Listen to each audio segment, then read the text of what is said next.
झूठ नहीं बोलूंगी, पहली नजर में एक दूसरे को पसंद किया हमने। उसने शादी को हाँ कहा, उसके बाद ही हम कई बार मिले। हमारे बीच प्यार बढ़ने लगा था। ऐसा लग रहा था सब कुछ सही जा रहा है, और मुझे कोई अंदाजा नहीं था कि उसके मन में क्या चल रहा है, क्या बदल रहा है। हे, काय करतोस हे? अरे दोस्ती का हाथ बढ़ा रहा हूँ। देख, तू महीने में 1500 का सामान लेती है ना, वो मैं तुझे 750 में दे सकता हूँ। बदले में 3 बार मेरे साथ बैठ, और अगर जमी तो और सस्ते में दूंगा।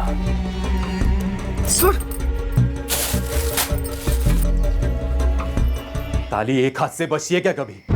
साली पल्लू गिरा होगा तूने उसके सामने। मैं पल्लू गिराई? अगर मैं पल्लू गिराती तो तेरे पास क्यों आती? ऐसा पति है रे तू?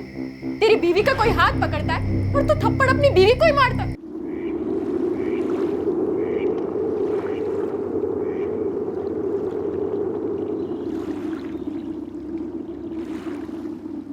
मेरा बेटा आत्महत्या कर ही नहीं सकता, ऐसा कोई कारण ही नहीं था। मेरे बेटे की हत्या हुई है। क्यों मार डाला उसे, किसने मार डाला मुझे नहीं पता।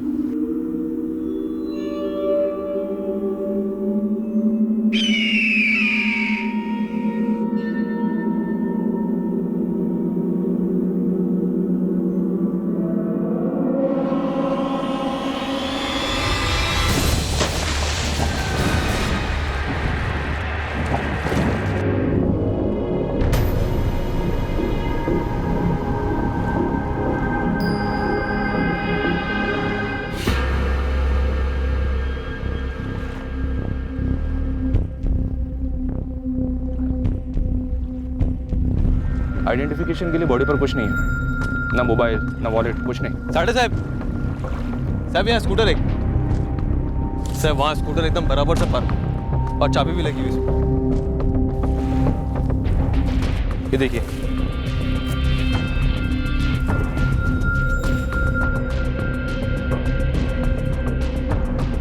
सर, गाड़ी के पेपर ऊपर कुछ नहीं है। वसई विरार आरटीओ का रजिस्ट्रेशन है।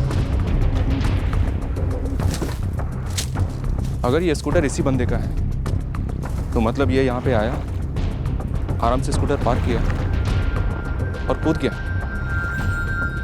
मतलब सुसाइड।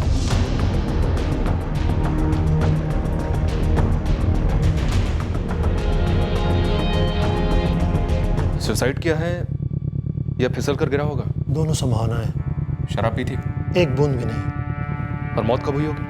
लगभग 36 घंटे से ऊपर हो चुके हैं, मतलब परसों 9 जनवरी को इसकी मौत हुई। और इसकी उम्र? 30 से 35 के बीच में। MH48675 एक धनंजय मात्रे का नाम रजिस्टर है, वसई का एड्रेस है। रजिस्ट्रेशन की सॉफ्ट कॉपी मैं आपको ईमेल कर रहा हूँ मैडम। थैंक यू काली साहब, पर क्या आप धनंजय मात्रे के नाम पे रजिस्टर्ड ड्राइविंग लाइसेंस चेक कर सकते हैं? हो कर दो ना।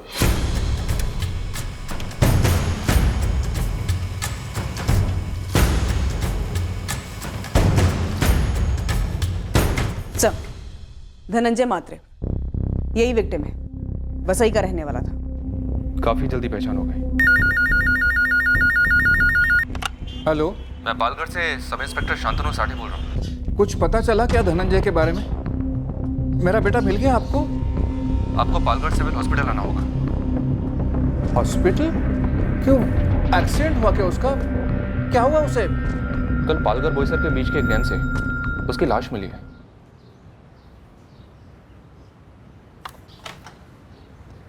अहो काय झालं? क्या बोले बाबा? अब बोला ना काहीतरी। सांगा ना काय झालं? म्हणतात कुछ लाश वाश मिली है। हाँ? हॅलो,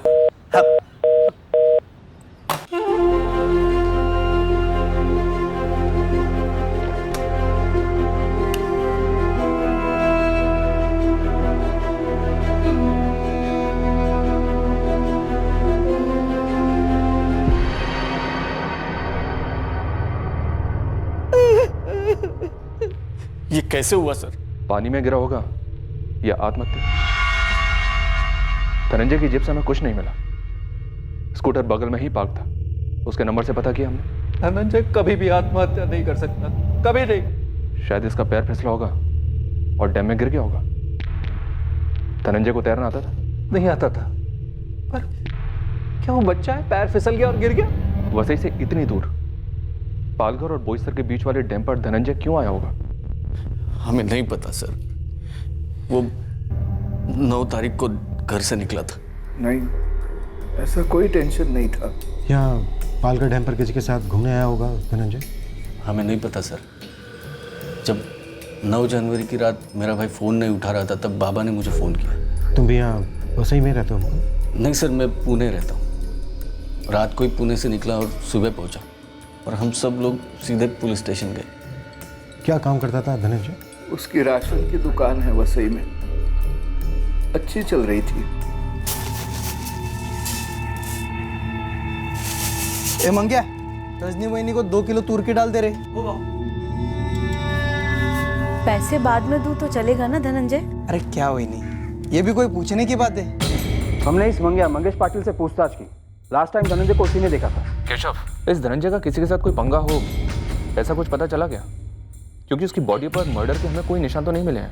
एक दिन में हमें कुछ ऐसा पता नहीं चला। धनंजय की दुकान का वो आदमी मंग्या क्या बोला?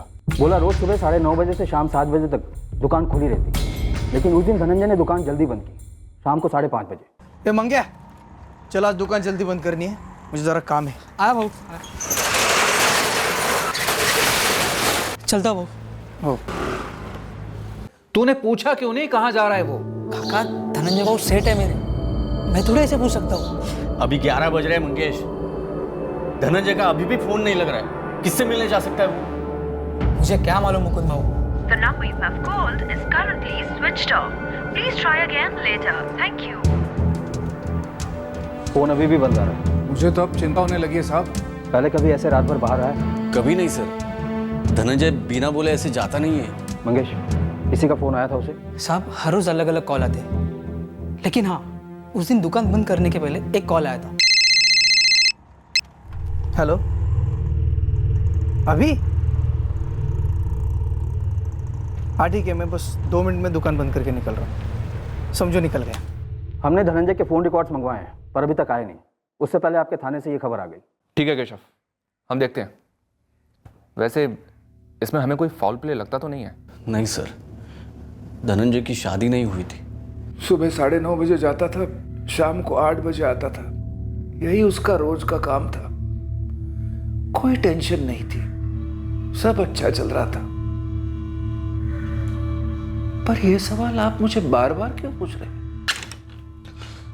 प्रभाकर जी, क्या आप बता सकते हैं धनंजय का कोई ऐसा दोस्त है जिससे मिलने के लिए धनंजय डैम पर आया हो? नहीं सर, ऐसे किसी को तो नहीं जानते हम। कॉलेज टाइम के उसके दोस्त थे, पर वो बात तो पुरानी है। कोई गर्लफ्रेंड? नहीं, कोई गर्लफ्रेंड नहीं थी। अगर होती तो उसके माँ को पता होता और हम उसे फोन कर चुके होते। धनंजय की बॉडी पर से हमें ऐसा कुछ नहीं मिला है जिससे ये पता चल सके कि धनंजय का पहले मर्डर किया गया, फिर उसकी बॉडी को पानी में फेंक दिया गया, या फिर धनंजय को पानी में धक्का दिया गया और वो इसलिए नहीं बच पाया क्योंकि वो तैरना नहीं जानता था। और अगर ऐसा हुआ भी है तो ये बात भी आप ही बता सकते हैं कि ऐसा कौन है और क्यों कर सकता है, और पक्का वही है जिससे मिलने के लिए धनंजय डैम पर आया हो? नहीं सर, ऐसा तो हम किसी को नहीं जानते। सबके साथ दोस्ती थी उसकी।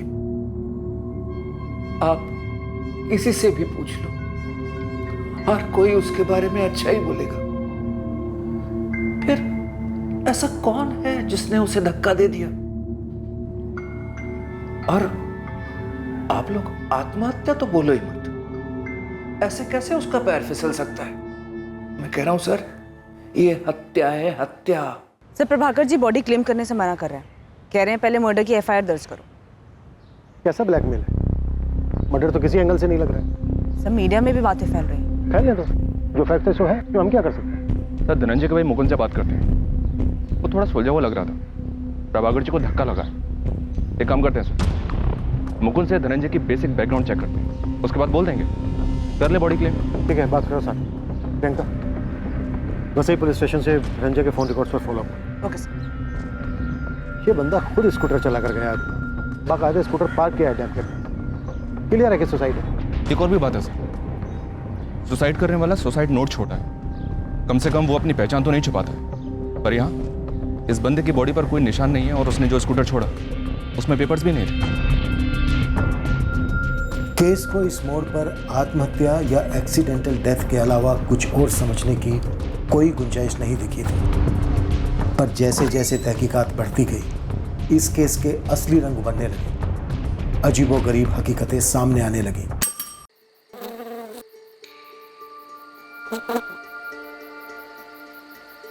अच्छा चले, काफी लेट हो रहा है।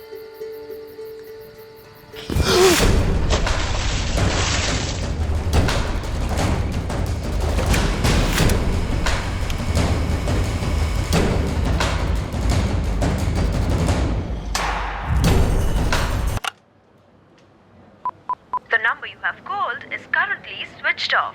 धनंजय को एकांत पसंद था। वो अक्सर ऐसी जगहों पर टहलने जाता था। कहाँ जाता था वो नहीं पता सर। धनंजय 32 साल का था, तो उसका शादी ना करने के पीछे कोई खास कारण? हमारी आई, बाबा, मैं, हम सब खूब जोर देते थे उसे, भाई शादी कर ले, पर नहीं, बोलता नहीं करना, कारण नहीं बताता। आपकी बात होती थी?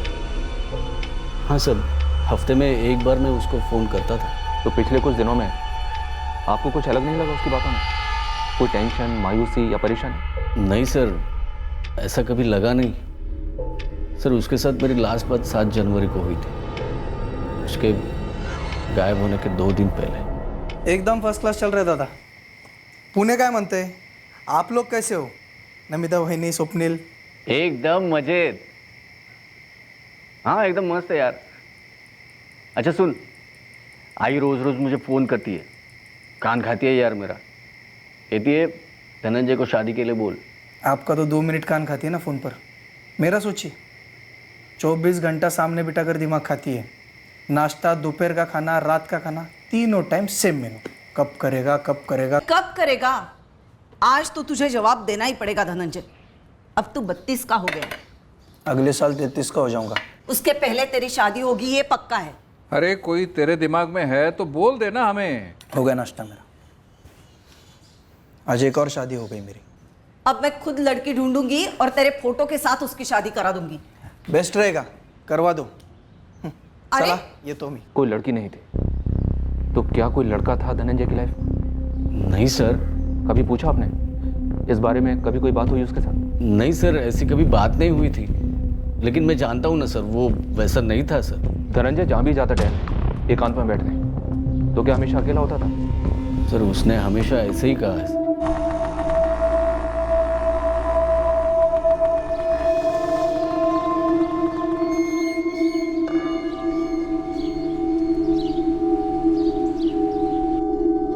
मर्डर है ये बोलने के पीछे कोई ठोस कारण है आप लोगों के पास? बाबा को ऐसे लगता है सर, मुझे भी ऐसा ही लग रहा था, लेकिन अभी ऐसा लगने लगा कि शायद सुसाइड कर लिया हो। उसे कुछ सता रहा हो जो उसने हमसे कभी शेयर नहीं किया।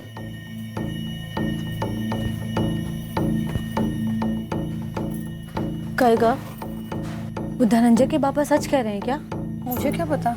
तुझे नहीं पता होगा तो किसको पता होगा? अच्छा सुन, तूने वो बंद कर दिया?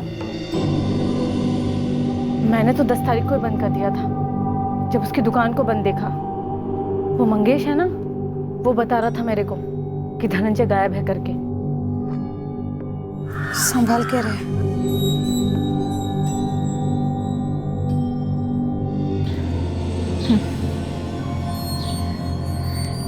क्या पूछा पुलिस वालों ने? ऐसे ही, कुछ खास नहीं।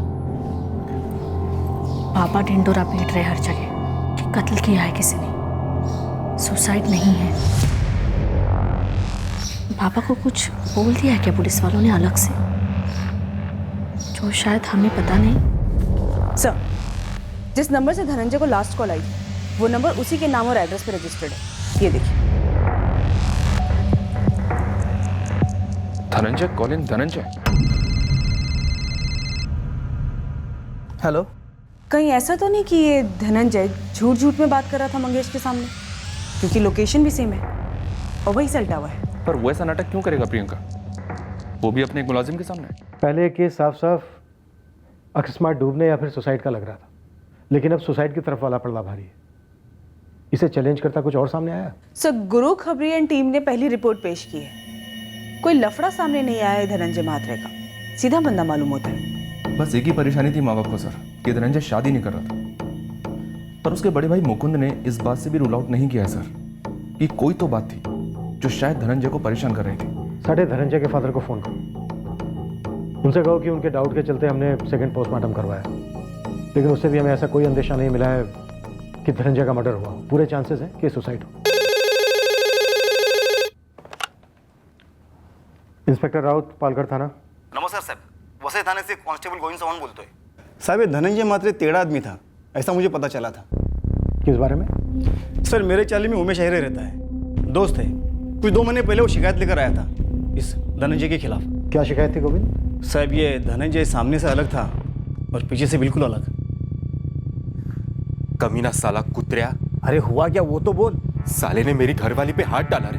क्या बात कर रहा है तू? और नहीं तो क्या, ऊपर से वो लीचड़ क्या बोलता है मालूम है? हे, काय करतो से? अरे दोस्ती का हाथ बढ़ा रहा हूँ। देख, तू महीने में 1500 का सामान लेती है ना, वो मैं तुझे 750 में दे सकता हूँ। बदले में 3 बार मेरे साथ बैठ, और अगर जमी तो और सस्ते में दूंगा।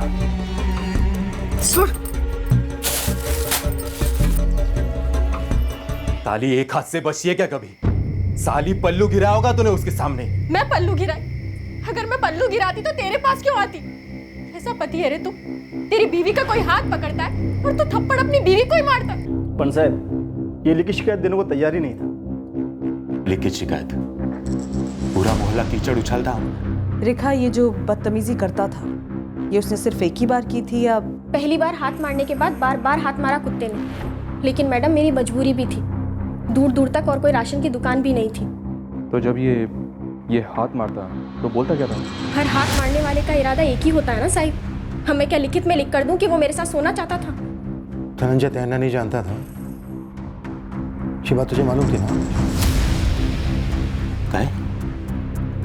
काय साहब? ये कि धनंजय महात्रे को तैरना नहीं आता है, ये बात तू जानता था? तूने शिकायत दर्ज करने, अदालत में उसे सजा दिलवाने के बजाय डैम में सीधा धक्का दे दिया। अगर उसे मारना ही होता तो धक्का क्यों मारता? सीधा गला काट देता उसका। इनके बाद शिकायत करने क्यों आता? साहब, धनंजय को पक्का किसी ने मारा होगा। यहाँ एक ये हरकत सामने से आई है, और ऐसा आसपास की कई औरतों के साथ भी हुआ होगा।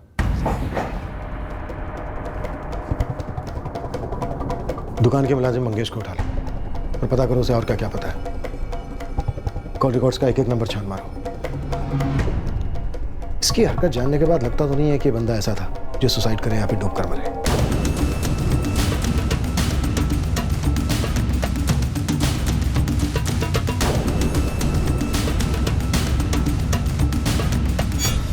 मैं मामूली नौकर था साहब, मुझे सब नहीं पता। धनंजय के नाम और पते पर जो दूसरा सिम है, जिससे धनंजय को फोन आया था 9 जनवरी की शाम को 5:30 बजे, वो फोन तूने किया था ना? नहीं साहब, मेरा अपना नंबर है और मैंने कोई गलत काम नहीं किया साहब। तेरे मालिक ने थोके हिसाब से गलत काम किया है? साहब, मुझे सिर्फ हेमांगी मालूम है। कौन है मांगी? अब वो यहाँ रहती है नहीं रहती वो सब पता नहीं साहब। मंगेश, साफ बोल। 1 महीना पहले की बात होगी साहब। धनंजय बहू को फोन पे धमकी दे रही थी। सुन हेमांगी, ये सुसाइड विसाइड की धमकी मुझे मत दे, समझी ना? ये सुसाइड की धमकी मैं भी तुझे दे सकता हूँ, ठीक है? ये ब्लैकमेलिंग का चक्कर छोड़ दे, रख फोन। कौन है ये मांगी? मुझे नहीं मालूम साहब। जब सब लोग कहने लगे कि धनंजय बाबू ने आत्महत्या की होगी, तब मुझे ये बात याद आ गई। बड़ी जल्दी याद आ गई तुझे ये बात? लगता है तेरी याददाश्त का इलाज करना पड़ेगा मुझे। साहब, मैं सच बोल रहा हूँ। हेमांगी सुसाइड से?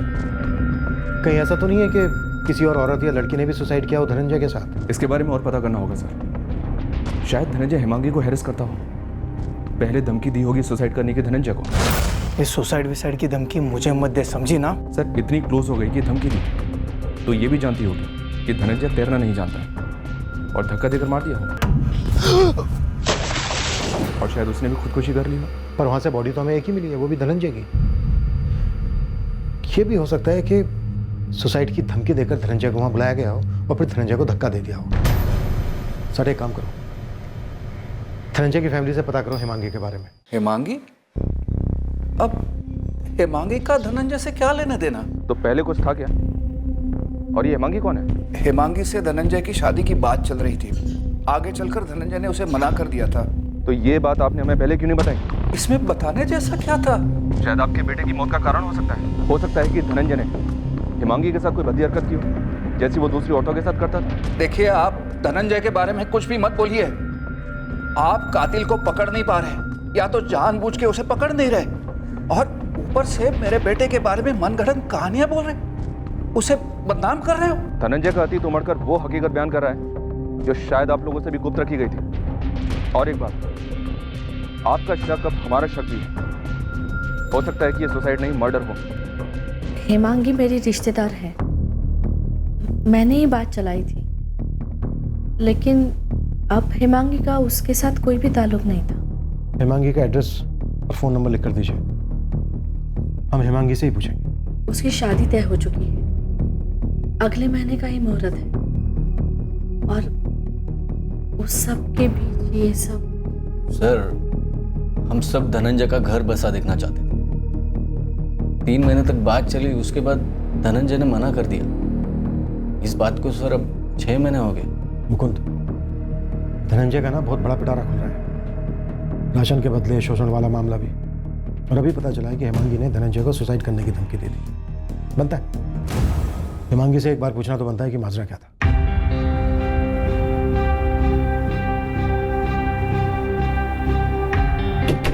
देखिए सर, मुझे इन सब चीज़ों से दूरी रखिए, मेरा धनंजय के साथ कोई लेना देना नहीं है। हेमांगी, हमने वादा किया है तुम्हारी नमिता ताई से कि हम तुम्हारे घर नहीं आएंगे, और तुम्हें आना होगा।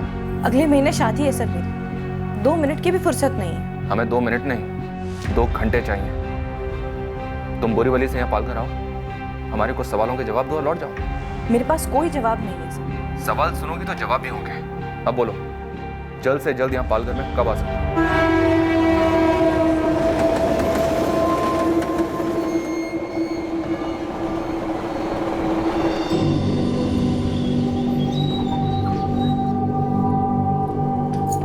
बाबा भी ना, क्या जरूरत थी ऐसे अड़ियल बनने की? आप रोको ना उन्हें। मैं रोकूं बाबा को? जानती नहीं हो तुम उन्हें? अब तो टीवी और अखबारों में भी आने लगा है कि धनंजय ने सुसाइड नहीं किया है, कत्ल हुआ है उसका। अगर हेमांगी की शादी में कोई अड़चन हुई ना, तो उसके घर वाले मेरे आई बाबा को जिम्मेदार ठहराएंगे। नहीं नमिता, ऐसा कुछ नहीं होगा। हेमांगी मंजी हुई लड़की है। धनंजय मात्रे सुसाईड केस मुळात सुसाईड नसण्याची बातमी येत आहे। ही केस हत्येची असण्याची संभावना दिसून येते। पुलिस ने अभी तक कोई बयान जारी नहीं किया है, लेकिन इस बारे में हमारे सूत्रों से पता चला है कि हत्याकांड के कुछ सुराग पुलिस के हाथ लग चुके हैं।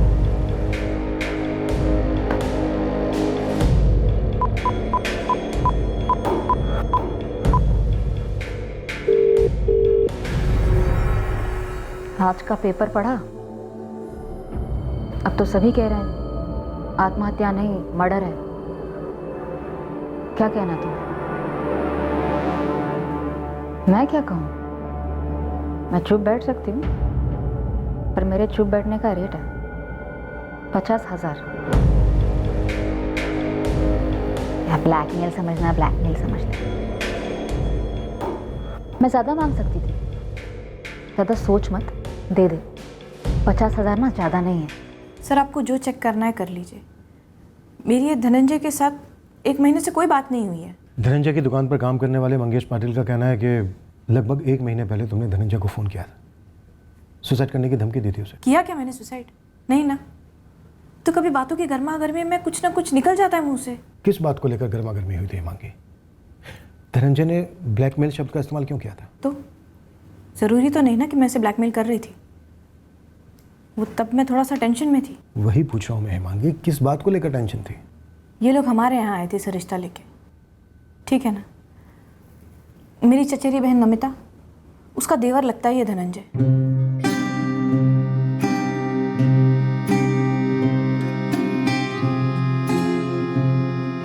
झूठ नहीं बोलूंगी, पहली नजर में एक दूसरे को पसंद किया हमने। उसने शादी को हाँ कहा, उसके बाद ही हम कई बार मिले। हमारे बीच प्यार बढ़ने लगा था। ऐसा लग रहा था सब कुछ सही जा रहा है,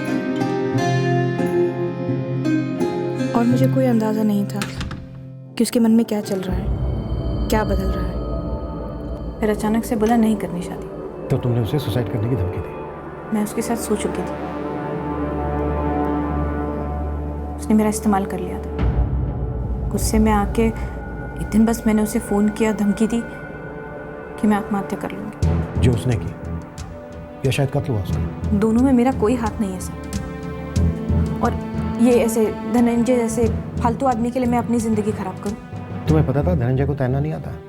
मुझे सिर्फ इतना पता है कि वो मेरे साथ सोना चाहता था, और बस यही इकलौता मकसद था उसका। मैं बेवकूफ़ थी, प्यार कर बैठी। जी मैम, पहला नंबर धनंजय मात्रे के नाम पर है, प्रीपेड है। एड्रेस भी वही है? बिल्कुल मैडम। और बाकी जो 4 नंबर है सेम टू सेम, वही नाम वही एड्रेस। एक आदमी के नाम पे 5-5 सिम? आजकल तो आम हो चला है मैडम, 8-10 सिम वाले कितने कस्टमर हैं। सर, धनंजय के आई बाबा, भाई भाभी, असिस्टेंट मंगेश और इस हिमांगी के अलावा जितने भी कॉल्स आए गए धनंजय को, वो सारे उसके खुद के नंबर्स थे। ये सारे, और ये सभी नंबर्स 10 जनवरी से स्विच ऑफ हैं। ये हो क्या रहा है? Dhananjay calling, Dhananjay calling, Dhananjay calling, Dhananjay calling, Dhananjay calling, Dhananjay.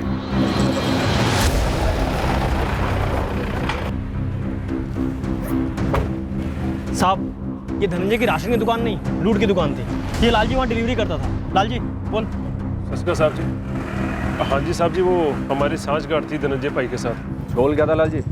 साहब जी, वो सरकारी डिपो से राशन का सामान लेकर निकलता था और धनंजय भाई की राशन की दुकान पे आता ही नहीं था। वो जो शहर में 2 बड़ी दुकानें हैं किराने की, सारा सामान वहाँ पे छोड़ देता था और उन बड़ी दुकानों का सामान उठा के यहाँ धनंजय भाई के पास छोड़ देता था। और साहब, ये माल एकदम सस्ता वाला माल है, जो ये बड़े किराने की दुकान वाले लोग आधे से भी कम दाम में खरीदते हैं। और सरकारी डिपो से आया हुआ टॉप का राशन का माल अपने ग्राहकों को ये तगड़े दामों में बेचते हैं। और साहब जी, ये जो बड़ी दुकानें वाले हैं तगड़ा पैसा देते हैं धनंजय भाई को, और दोनों पार्टियां खुश। और आम जनता को लगता है कि राशन का माल घटिया है, जबकि ये घटिया तो ये झोल है।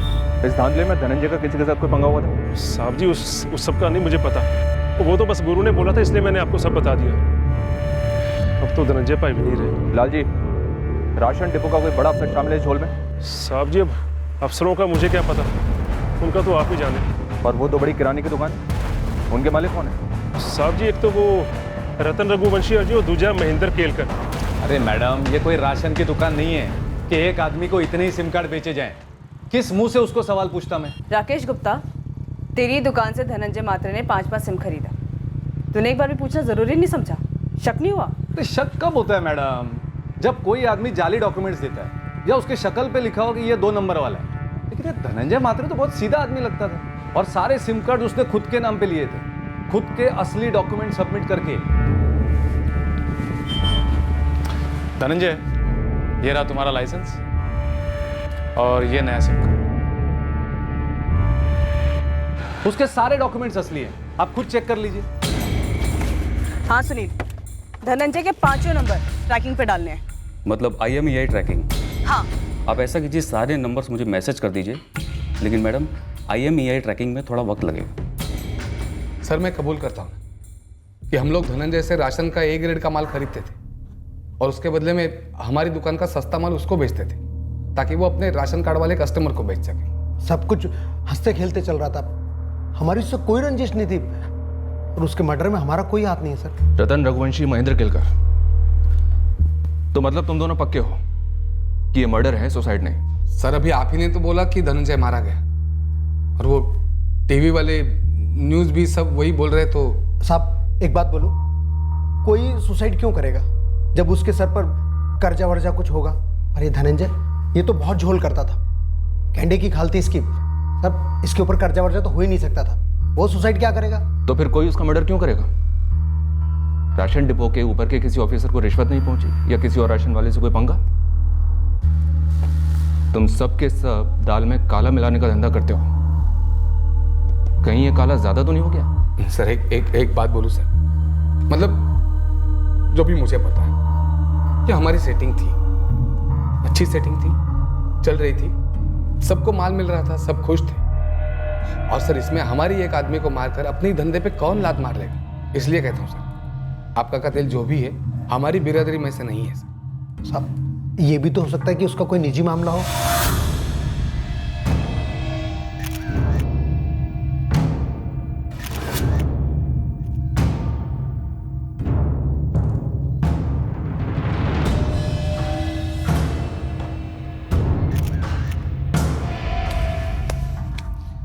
ये थर्ड रेट माल सरकारी डिपो का नहीं है, सारा जब्त कर लिया है। अमरीश जी, ऐसा गोरख धंधा सरेआम चलाने के लिए आपके राशन के ऑफिस में से किसी की मिलीभगत तो रही होगी? महीने के महीने पैकेट भी आता हो तो ढूंढी और पकड़ी ऐसे अफसर को जो पैकेट लेता था। पर इस एरिया की राशन की दुकानों का निरीक्षण, उनकी देखरेख तो आपके जिम्मे है ना? तो क्या आप जानते हैं कि हमारी इंस्पेक्शन का शेड्यूल इन लोगों के पास पहले पहुंच जाता है, और जब हम पहुंचते हैं निरीक्षण के लिए तो सब सही सही सामने रखा जाता है। फिर भी आपको लगता है कि हम इसमें शामिल हैं तो सबूत पेश कीजिए, गिरफ्तार कर लीजिए। अब हमारे सामने धनंजय मात्रे की कई काली करतूतों का चिट्ठा खुला पड़ा था, पर इनमें से कौन सी काली करतूत उसकी मौत के लिए जिम्मेदार थी, ये अभी स्पष्ट नहीं था।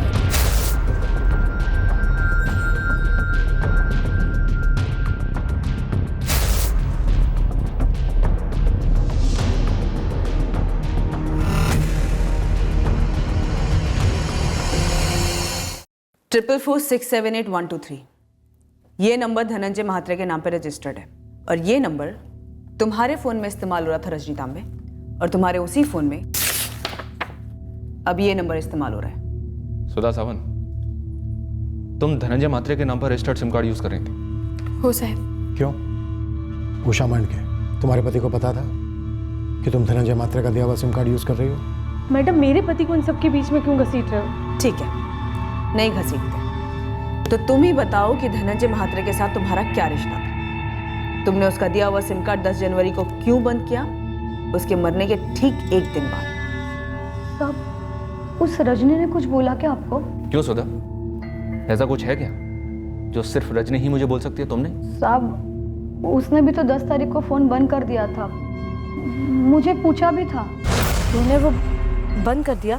जैसे ही खबर फैली कि धनंजय ने आत्महत्या की है, मुझे पक्का यकीन था मर्डर हुआ है उसका। हे साहब, उस आदमी के कारण तो कोई खुद की जान दे दे। वो इतना टेढ़ा, इतना कमीना, इतना गलीज किस्म का आदमी था साहब, वो आत्महत्या नहीं कर सकता। साहब, मैं, रजनी और सुधा, हम तीनों को धनंजय ने अलग अलग नंबर दिए थे एक ही काम के लिए। उषा, ये पहेलियां मत बुझाओ, सीधे सीधे बोलो, तुम तीनों और धनंजय मात्रे के बीच चल क्या रहा था? हम तीनों धनंजय से आधे आधे दाम पे राशन लेते थे, कभी कभी फोकट में भी। लेकिन फोकट की चीज़ की अपनी कीमत होती है ना मैडम, दरअसल बहुत बड़ी कीमत होती है। एक कंकर मिला ना दाल में तो अपना नाम बदल दूंगा रजनी। ऐसी दाल तो बड़ी बड़ी दुकानों पे भी नहीं मिलेगी, फिर मुझ पर ऐसी खास मेहरबानी क्यों?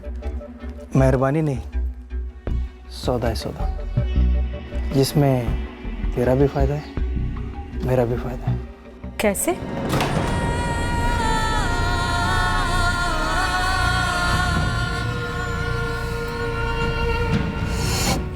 बस सिम कार्ड इसी के लिए दिया था, फोकट का राशन बदले में बदन। एक नंबर का कमीना था वो धनंजय, हमारी गरीबी का बराबर फायदा उठाना जानता था मैडम। नाना साहब, पति को बताकर भला कौन सा औरत ऐसे करेगी? साहब, मैं आपके आगे हाथ जोड़ती हूँ, आप भी ना बताओ साहब, घर में आग ना लगाओ साहब। जो भी 4 पैसे बचते थे बच्चों के लिए बचा रही थी।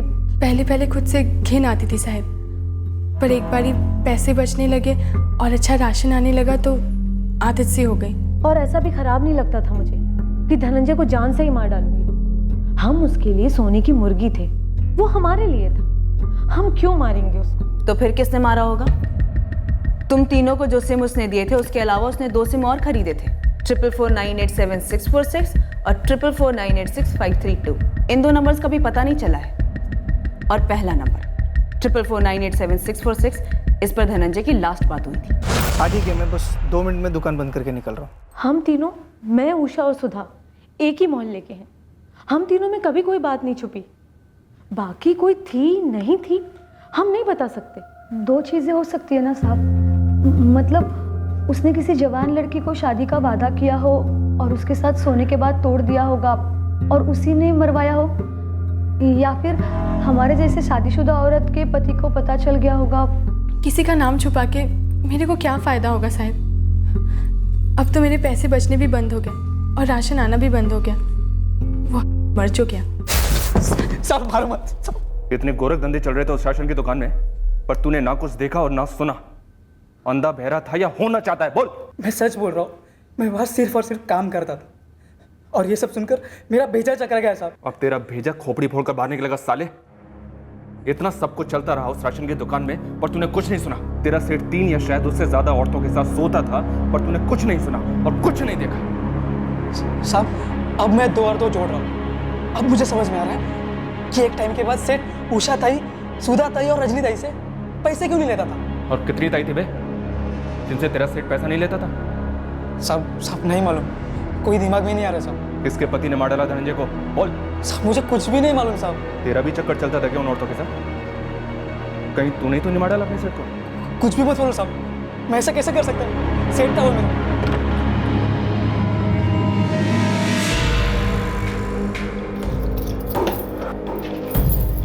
ये औरत कौन थी उस वक्त हमें पता नहीं था, पर आखिरकार हमें पता चलने वाला था कि ये औरत ही इस केस की चाबी है। अरे आप कहाँ चल दिए? ऑफिस का काम है थोड़ा, इतने दिन से गया नहीं ना। कुछ फाइल्स है उसके बारे में संजय को बताना था, हेड ऑफिस पहुंचाने के लिए। लेकिन इस वक्त? अर्जेंट है।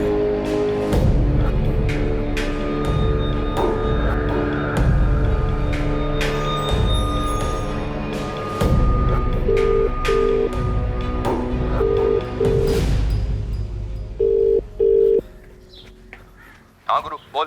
साहब मेरे बंदों ने पूरा वसई विरार छान मारा।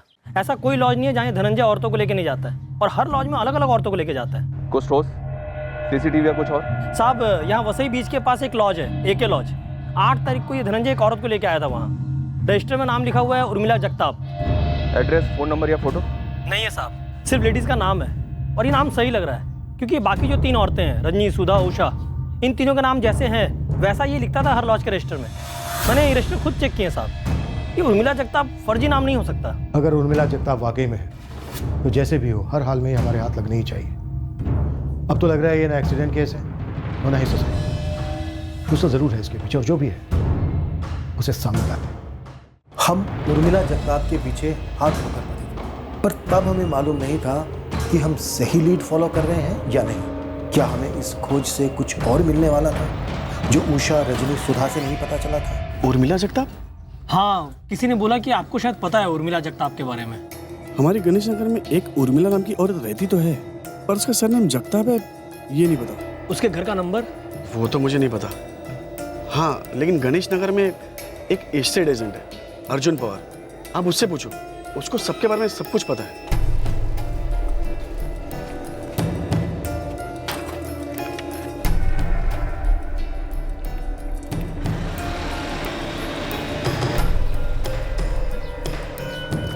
अर्जुन पवार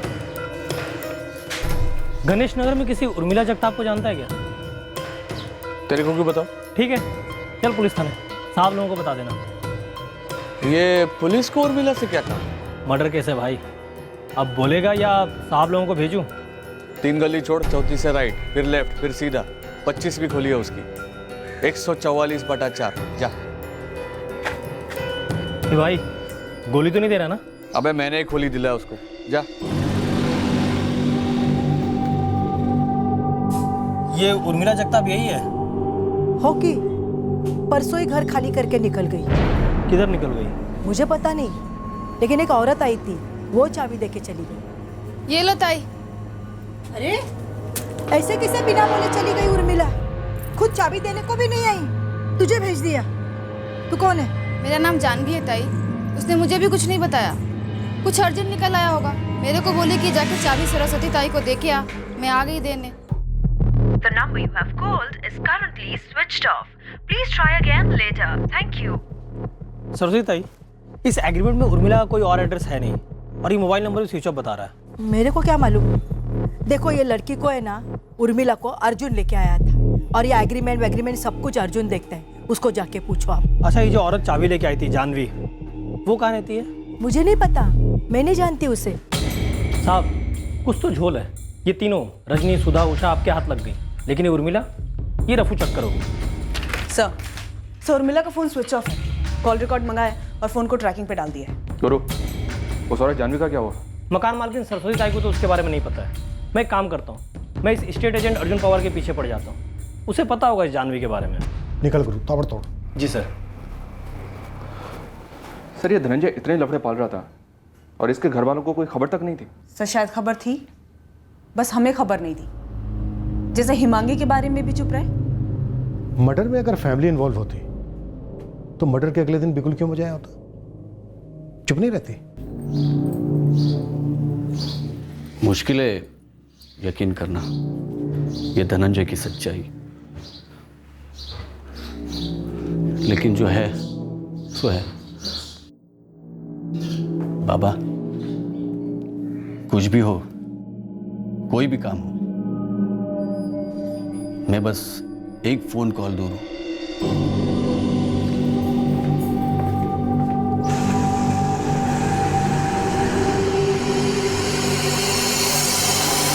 ये जानवी कहाँ मिलेगी और उर्मिला जगताप कहाँ से आई थी और अभी कहाँ मिल सकती है? अबे तू है कौन? पहले उर्मिला फिर जानवी, खबरी है दलाल? ए भाई, गुरु नाम है मेरा, खबरी हूँ। और ना बताओ तो एनकाउंटर करेगा मेरा? अबे नहीं, थोड़ी जानकारी दे दे, पुलिस की मदद हो जाएगी। नहीं पता मेरे को उर्मिला कहाँ से आई, ये जानवी फानवी। कल तू उठ के मेरे को पूछेगा उर्मिला का बाप कोण, आई कोण, बहीण कोण, भाऊ कोण, कशाला उगाच डोक्याला टाक? नहीं मालूम मेरे को। या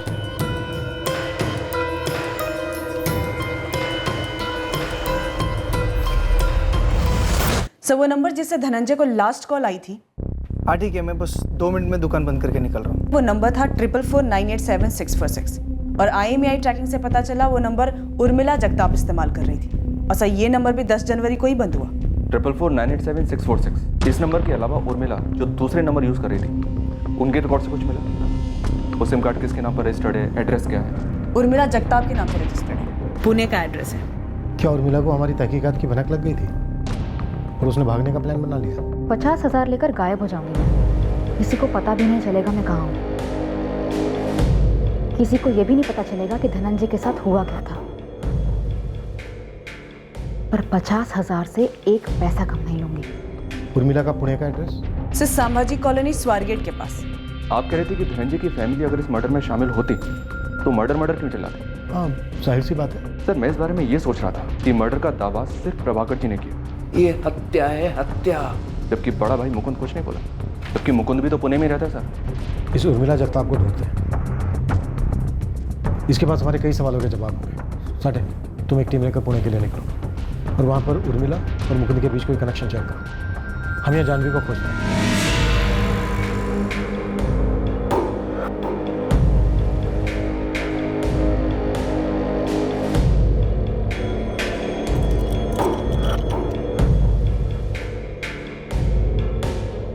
इस केस में मुजरिम का हर कदम एक सोची समझी चाल थी, पर उनके 2 कदम बाकी कदमों से मिले गए और 2 चालें गलत चली गई। एक थी धनंजय की मौत की चाल, आत्महत्या या डूबकर मरने की संभावना नहीं बन पाई, केस कत्ल का साबित हुआ। हमें लगा हकीकत हमें उर्मिला जगताप से मिलेगी और शायद जानवी की कहानी हमें उर्मिला तक ले जाए, लेकिन उर्मिला कहाँ थी?